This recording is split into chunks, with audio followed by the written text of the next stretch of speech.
ছাত্ৰ-ছাত্ৰীসকল, আজি মই তোমালোকক বিজ্ঞানৰ পঞ্চম অধ্যায় অম্ল, ক্ষাৰক আৰু লৱণৰ কিছু কথা অৱগত কৰাবলৈ ওলাইছোঁ। আমি আমাৰ দৈনন্দিন জীৱনত বহুতো বস্তু ব্যৱহাৰ কৰোঁ, যেনে নেমু, তেতেলী, নিমখ বা চেনি, ভিনেগাৰ, বেকিং পাউডাৰ ইত্যাদি। এই সকলোবোৰৰে সোৱাদ একেই নহয়।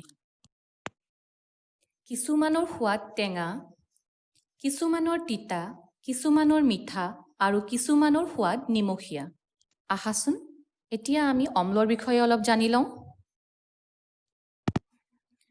আমি জানো যে নেমু, তেতেলী, ভিনেগাৰ আদি বস্তুবোৰৰ সোৱাদ টেঙা। অম্ল বা এচিড থকা কাৰণে এই বস্তুবোৰৰ সোৱাদ টেঙা হয়। এচিড শব্দটো লেটিন ভাষাৰ শব্দ এচাৰৰ পৰা লোৱা হৈছে।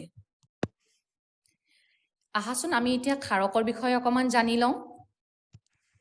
যিবোৰ বস্তুৰ সোৱাদ তিতা আৰু চুলে চাবোন পানীৰ দৰে পিছল যেন লাগে, সেইবোৰক ক্ষাৰক বোলে। যেনে বেকিং ছ'ডা বা বেকিং পাউডাৰ। তোমালোকে কেতিয়াবা পাকঘৰত বেকিং পাউডাৰ বা বেকিং ছ'ডা হাতেৰে চুই চাবাচোন, তোমালোকৰ পিছল পিছল যেন লাগিব। আমি প্ৰত্যেকটো বস্তুৰ সোৱাদ ল'ব পাৰোঁনে? নিশ্চয় নোৱাৰোঁ। তেনেহ'লে আমি এইবোৰৰ প্ৰকৃতি কেনেকৈ জানিম? কোনো এটা পদাৰ্থ আম্লিক নে ক্ষাৰকীয় সেয়া পৰীক্ষা কৰিবলৈ কিছুমান বিশেষ ধৰণৰ দ্ৰব্য ব্যৱহাৰ কৰা হয়। এই দ্ৰব্যবোৰক সূচক বুলি কোৱা হয়। সূচকে আম্লিক আৰু ক্ষাৰকীয় দ্ৰব্যত বেলেগ বেলেগ ৰং দেখুৱায়।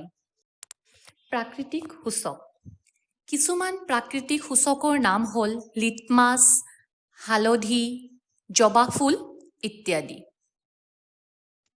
লিটমাছ হৈছে এবিধ প্ৰাকৃতিক ৰঞ্জক। ইয়াক ছত্ৰক শেৱালৰ পৰা আহৰণ কৰা হয়। ইংৰাজীত ছত্ৰক শেৱালক লাইকেন বুলি জনা যায়। ইয়াক দ্ৰব্য হিচাপে বা লিটমাছ কাগজৰ টুকুৰা হিচাপে পোৱা যায়। এয়া হৈছে ৰঙা আৰু নীলা লিটমাছ। নীলা লিটমাছ ৰঙা কৰে আৰু ক্ষাৰকে ৰঙা লিটমাছ নীলা কৰে। তোমালোকে বাৰু জানানে এই অম্লবোৰ ক'ত পোৱা যায়? আমি এচিটিক এচিড ভিনেগাৰত পাওঁ। ফৰ্মিক এচিড পোৱা হয় পৰুৱাৰ শুঙত। চাইট্ৰিক এচিড পোৱা হয় নেমুজাতীয় ফল যেনে কমলা, নেমু আদি। লেক্টিক এচিড দৈত পোৱা হয়। অক্সেলিক এচিড পোৱা হয় পালেং শাকত। এস্কৰ্বিক এচিড পোৱা হয় আমলখি বা নেমুজাতীয় ফলত। টাৰ্টাৰিক এচিড পোৱা হয় তেতেলী, আঙুৰ, কেঁচা আম আদি।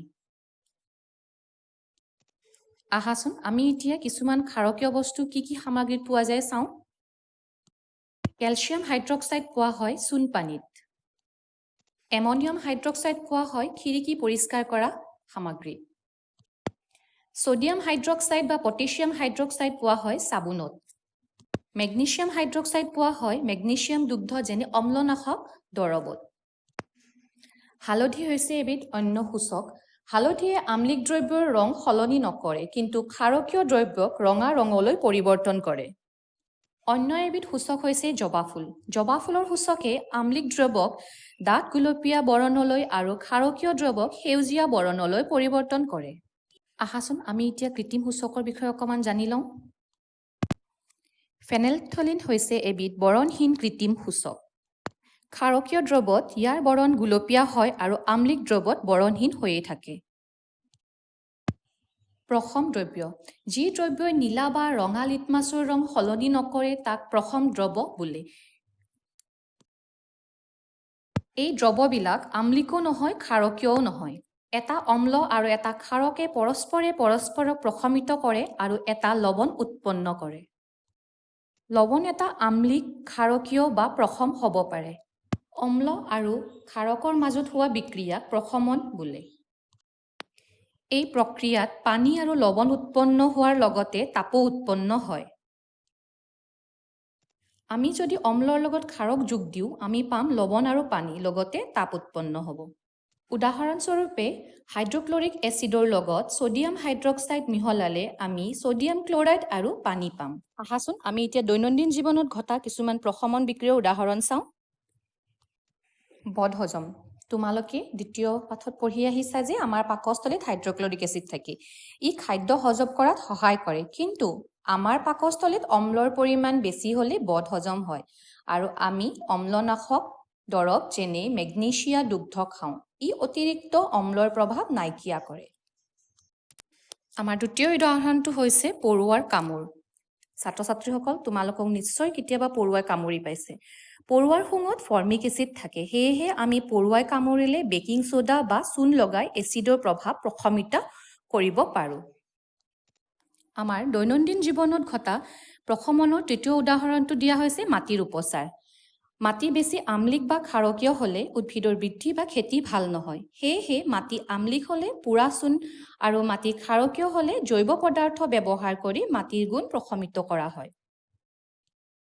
আমাৰ অন্তিম উদাহৰণটো হৈছে কাৰখানাৰ আৱৰ্জনা। বহুতো কাৰখানাৰ আৱৰ্জনাত অম্ল থাকে। যদি এই আৱৰ্জনাসমূহ জলাশয়লৈ বৈ যায়, তেনেহ'লে এই অম্লই পানীত থকা জীৱ ধ্বংস কৰে। সেয়েহে কাৰখানাৰ আৱৰ্জনাসমূহ ক্ষাৰকীয় দ্ৰব্য মিহলাই প্ৰশমিত কৰি লোৱা হয়। ছাত্ৰ ছাত্ৰীসকল, আশা কৰিছোঁ তোমালোক আটাইয়ে এই পাঠটো ভালদৰে বুজি পাইছা আৰু অনুশীলনীত দিয়া প্ৰশ্ন উত্তৰসমূহ কৰিবলৈ সক্ষম হ'বা। ধন্যবাদ।